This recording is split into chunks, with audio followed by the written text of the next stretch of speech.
지금은 사랑의 공급자들이 필요해요. 성도의 시대적 사명은 사랑의 공급자가 되는 것이고 사랑을 공급하기 위해서 할 일을 반드시 해야 할 줄로 믿습니다. 그러면 여러분 보세요. 오늘 말씀을 보게 되면은 주 너희 하나님을 사랑하라. 이 사랑하고 사랑함으로써 사랑의 공급자가 되라고 그래요. 사실은요, 이 신명기의 말씀은 이스라엘 백성들이 모세를 통해서 출애굽을 하고 홍해를 건너고 40년 광야 생활을 한 다음에 드디어 약속의 땅, 말하자면 뭔가 행복함을 경험할 수 있고 뭔가 거기서 성취적인 인생을 살 수 있고 하나님께 영광을 돌리면서 살 수 있는 약속의 땅 들어가기 전, 가나안 땅에 들어가기 전, 요단강을 건너기 전에 모압 평야에서 모세를 통해서 주신 말씀이 신명기입니다.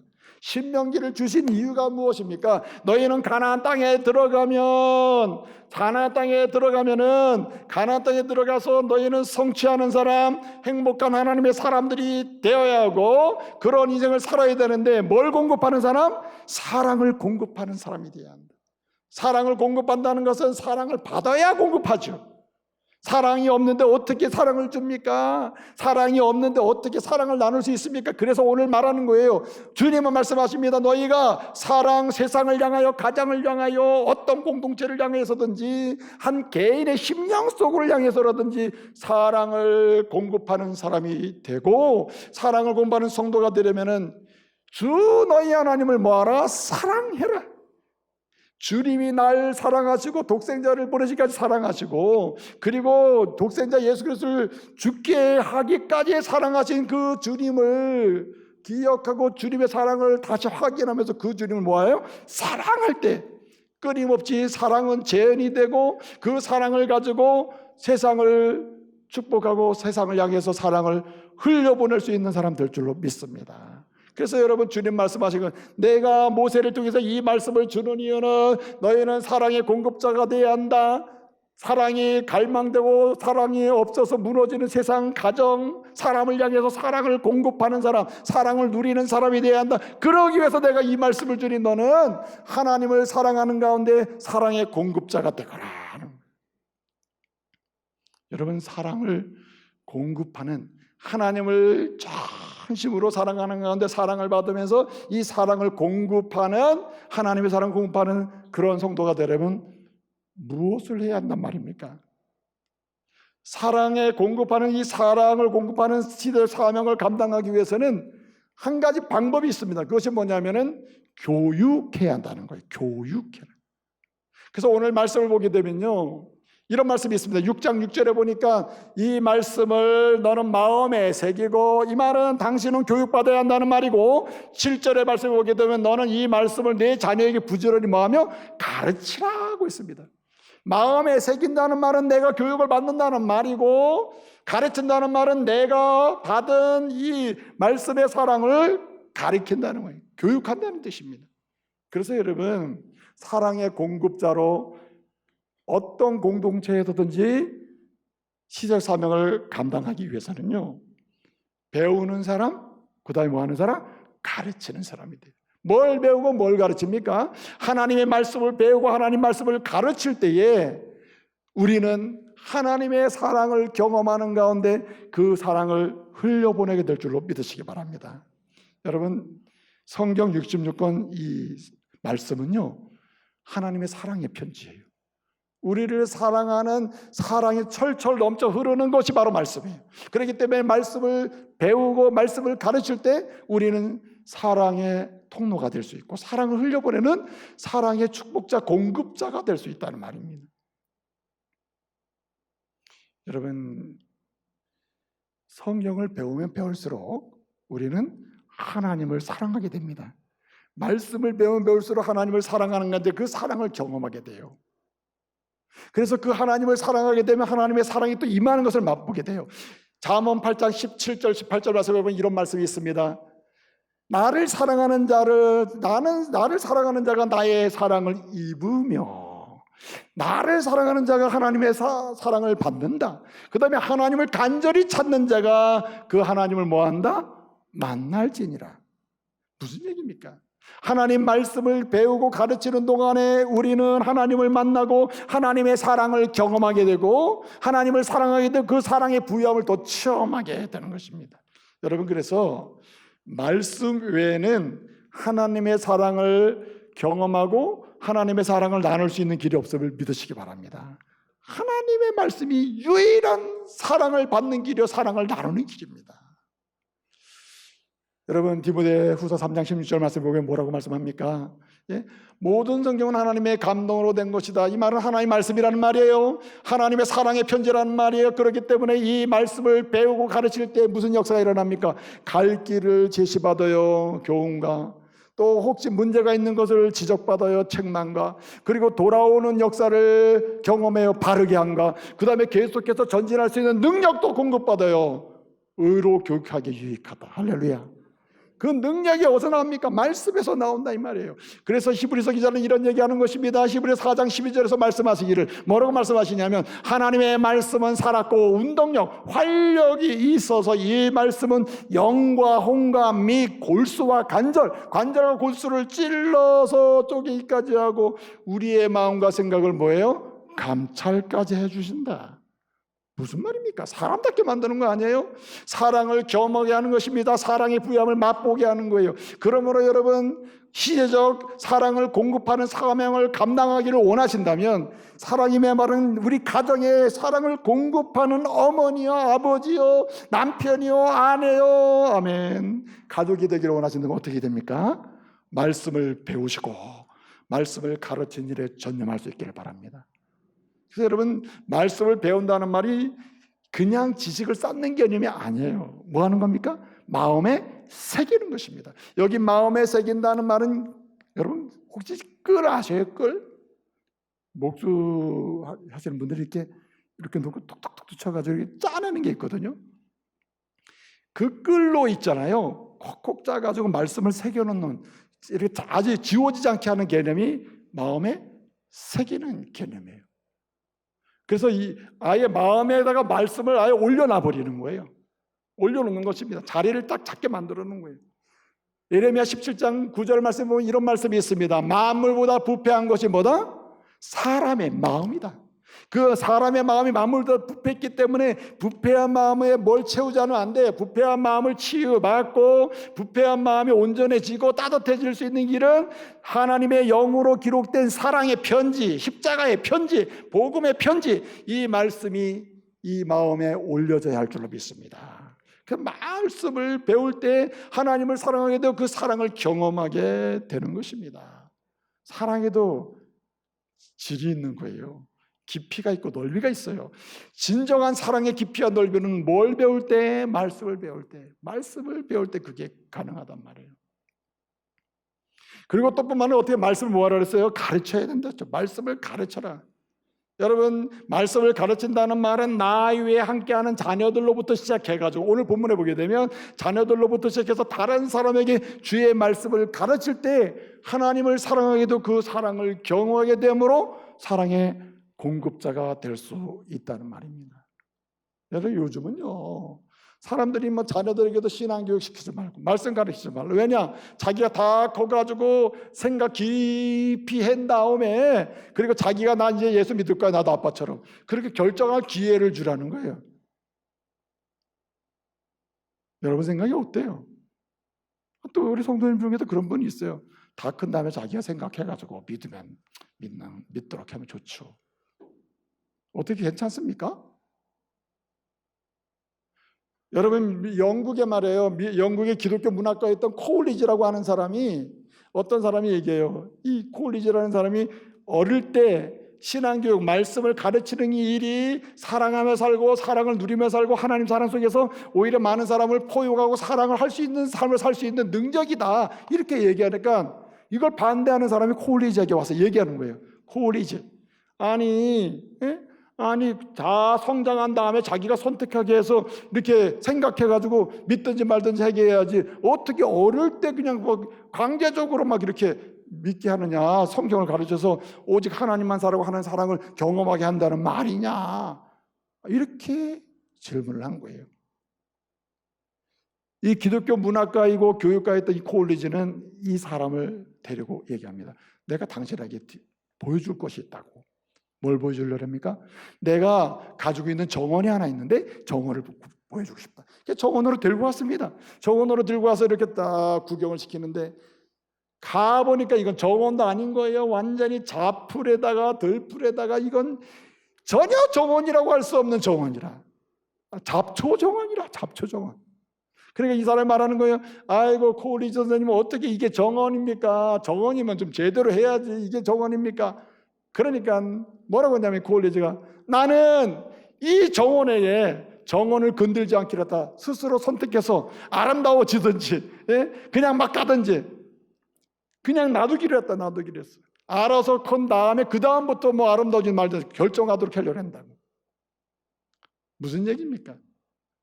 여러분, 사람이 제가 말씀드린 대로 마음이 근본적으로 부패한 사람이 무엇을 할 수 있겠습니까? 좋은 거 선택해요? 하나님이 싫어하는 것만 선택하는데, 그러기 때문에 여러분, 진리의 말씀은 어릴 때부터 가르쳐야 되고 성장하는 데 가르쳐야 되고 모를수록 빨리 가르쳐야 될 줄로 믿습니다.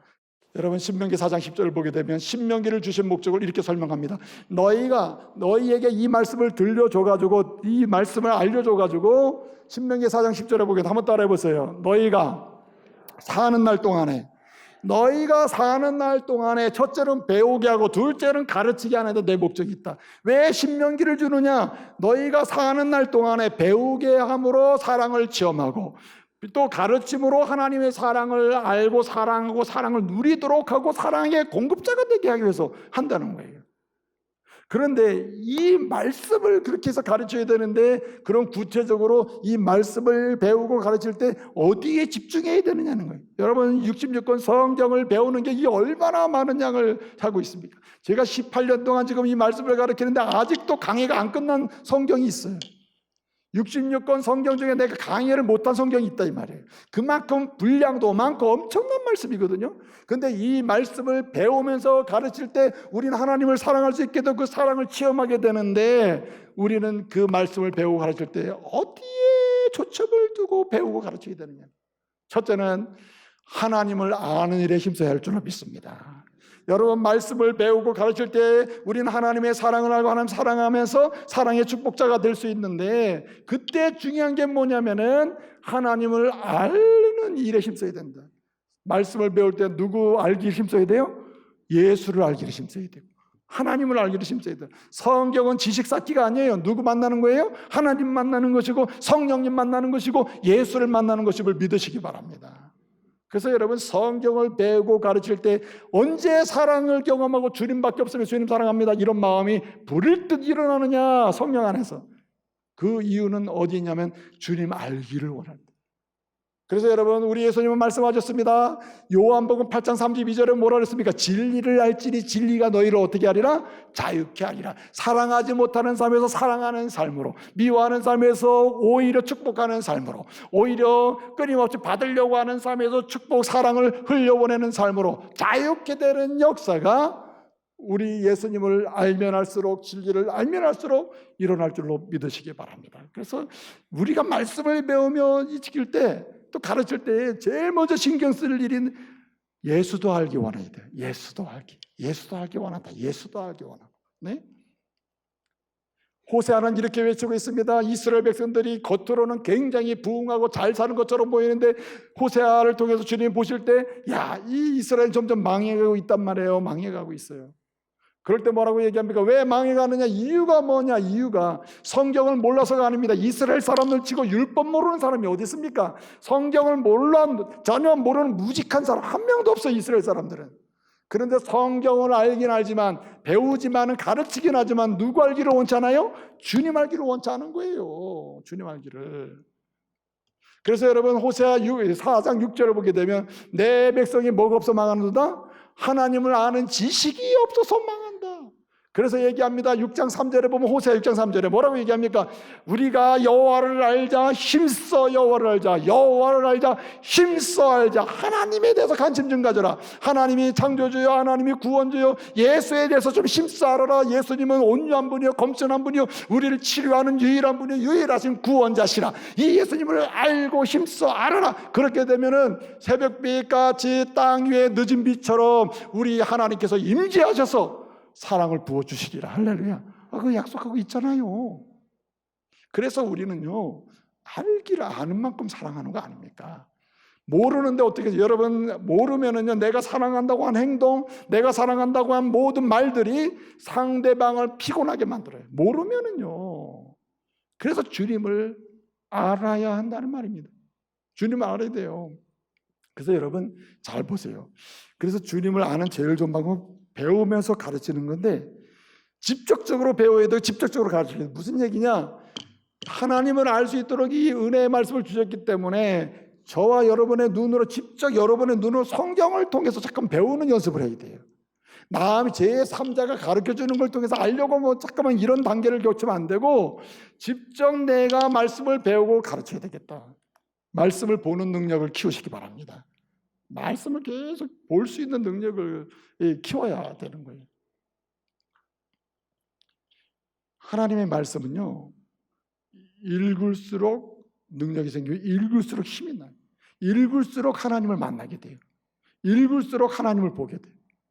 또 한 가지, 여러분 우리가 말씀을 배우고 가르칠 때 하나님의 사랑을 경험하고 하나님 사랑하는 그 사람으로서 축복자가 될 수 있는데, 그 특별히 어디에 관심을 둬야 되는, 우리가 포커스를 둬야 되냐면은, 두 번째는 이렇게 하나님을 아는 대로 많이 이제 알잖아요. 알기를 힘쓰다 보면 자꾸만 알게 돼요. 우리 주 예수님은 이런 분이구나, 구원자이구나, 치료자구나, 알게 돼요. 그렇게 아는 대로 어떻게 해야 되느냐? 그분을 높여드려야 할 줄로 믿습니다.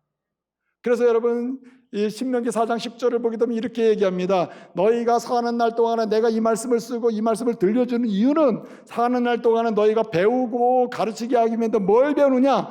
여호와를 경외함을 배우게 하고 라고 했어요. 여호와가 경외하는 것을 배우게 한다. 여호와를 경외한다는 말은 뭡니까? 존경하고 두려워하는데, 사실은 경외함의 마지막은 뭐냐면 손해하죠. 맡겨버리는 거예요, 인생을. 여러분, 여러분의 인생을 아예 주의 손에 맡겨버리시기 바랍니다. 경외하지 않고 존중하지 않으면 어떻게 이것을 맡겨버리겠어요? 오늘 여기 파키스탄 선교사님 데이비 선교사님이 와 있어요. 어제 저희 교회에서 특별 강의를 했습니다. 저녁에 LMT 강의를 했는데, 그 강의를 제가 듣다 보니까 아주 감동이 된 말씀이 있어요. 이 파키스탄이 말입니다, 전 세계적으로 기독교 박해, 예수 믿는 사람을 박해하는 국가로 6번째로 박해가 심한 나라예요. 엄청나게 박해가 심한 나라입니다. 그 얼마나 힘들겠어요.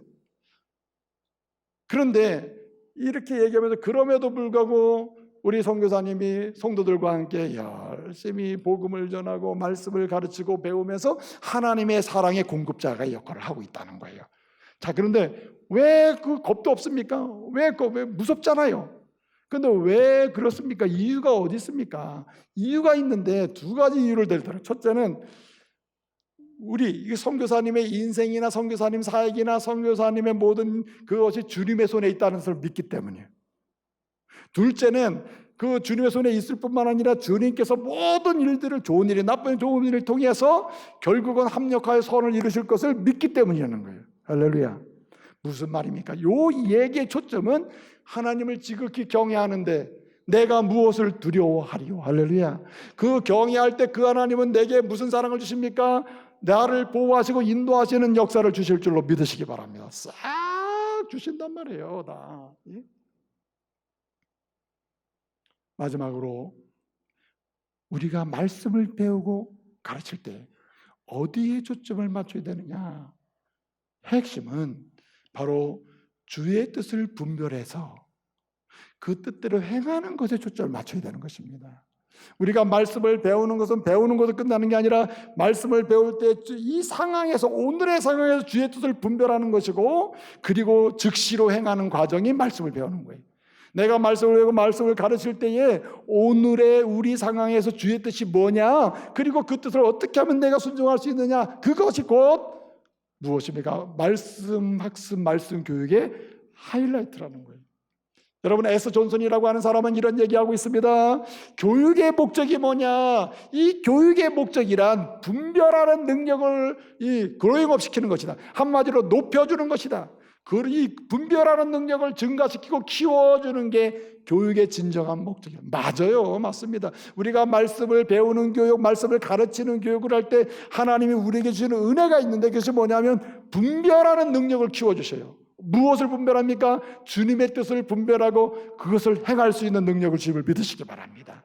그래서 여러분, 말씀을 배우고 말씀을 가르칠 때 분별하는 능력이 생기는데, 주님이 좋아하는 것과 싫어하는 것, 주님이 원하시는 것과 원치 않아 하시는 것, 주님이 기뻐하는 것과 주님이 기뻐하지 않는 것, 주님이 하기를 원하시는 일과 원치 않아 하시는 일, 주님의 나라에 합당한 것과 주님의 나라에 합당치 않는 일을 끊임없이 오늘의 상황에서 분별하게 만드는 능력을 말씀을 배울 때, 가르칠 때 주심을 믿으시기 바랍니다. 이제 끝났습니다. 빨리 좀 꺼주세요. 그래서 여러분 보세요. 저는요, 이 남원에 가면요, 남원 이제 딱 끝마쳤어요. 이제 편하게 들으세요. 남원에 가면은 김병종 그 미술관이 있습니다. 남원에 가면은 저 못 가봤어요. 근데 그 김병종 교수님은 크리스찬이 아주 신실한 크리스찬이에요. 서울대 미대 교수였다가 정년퇴직하고 지금 명예교수로 계시거든요. 근데 이분의 작품에 중요한 두 가지 작품이 있어요. 첫째는 바보 예서라는 작품이 있고, 또 하나는 생명의 노래라고 하는 작품이 있어요. 근데 이 바보 예서라는 작품은 어떻게 만들어졌냐면은, 이 김병종 교수가 어느 날 이제 서울대 그 대학교 정문을 이렇게 나와서 보니까 학생들이 데모를 하고 또 경찰들이 최루탄을 쏘고 이렇게 아수라장이 된 상황이라 이거예요. 대립과 대립을 반복하고 있는 그런 상황이에요. 그 마음에 주님, 이런 곳에 무엇이 필요합니까? 이러한 학교 상황, 이러한 조국 상황에 무엇이 필요합니까? 이 예수를 신실하게 믿는 사람이니까, 말씀을 배우고 가르치기를 좋아하는 분이니까 이런 질문을 나오다가 그 모습을 딱 본 거예요. 여기에 무엇이 필요합니까? 주님이 오시면 주님이 하시는 어떤 일을 하시렵니까? 그러면서 그는 깨우쳐서, 하나님의 사람들은 여기에 뭘 공급해야 한다? 화해와 일치와 용서와 사랑을 공급해야 한다. 할렐루야. 이런 싸우는 곳에서는 같이 싸우고 한 편을 택해서 싸우면 제일 좋지만, 그것이 세상을 치유하는 게 아니라는 거예요. 그래서 그는 바로 작업실로 가가지고 그곳에서 만난 예수님을 그린 거예요. 그 제목이 바보 예수님. 사람은 네 편 내 편에서 싸워서 자기의 기득권을 챙기는 그때에 우리 주님은 거기에 뭘 공급해요? 십자가의 사랑을 공급한다는 거예요. 할렐루야. 저와 여러분이 이런 성도 되시기 바랍니다. 또 하나는 생명의 노래예요. 생명의 노래. 이분이 어느 겨울날에 말이에요. 답답해가지고 이제 그 간악산 캠퍼스를 쭉 뒤쪽으로 이렇게 가보니까 언 땅 위에 말이에요, 도저히 아무것도 날 수 없는 상황인데 얼은 땅 위에 꽃이 하나 펴 있더래요. 꽃이, 생명의 꽃이 핀 거예요.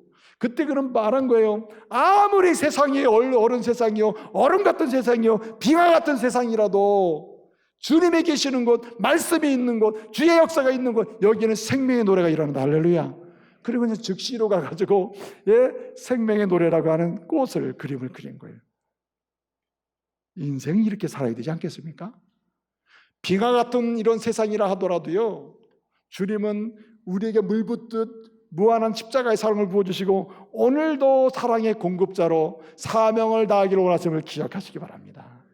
여러분, 가정이 빙하 같아요? 얼어붙었어요? 교회가 얼어붙었습니까? 일터가 얼어붙었습니까? 여러분의 가문이 얼어붙었습니까? 이 조국 사회가 얼어붙었다고 생각이 되십니까? 지금 성도의 시대적 사명이 필요해요. 주님의 사랑을 공급할 수 있는 저와 여러분 되시길 바랍니다. 7월 8월은요 말씀을 배우고 가르치는 달입니다. 어린아이들에게 우리 또한 그래서 말씀과 기도 축제까지 쭉 말씀을 배우며 가르치는 역사가 일어날 거예요. 이 7, 8월을 계속하면서 앞으로도 계속해서 하나님 알기를 힘쓰고 하나님 경외하기를 힘쓰며 그분이 원하시는 대로 주 예수를 분별하는 능력을 끊임없이 소원하고 구하는 가운데 주의 뜻을 행하는 은혜가 역사가 있기를 말씀으로 축복합니다.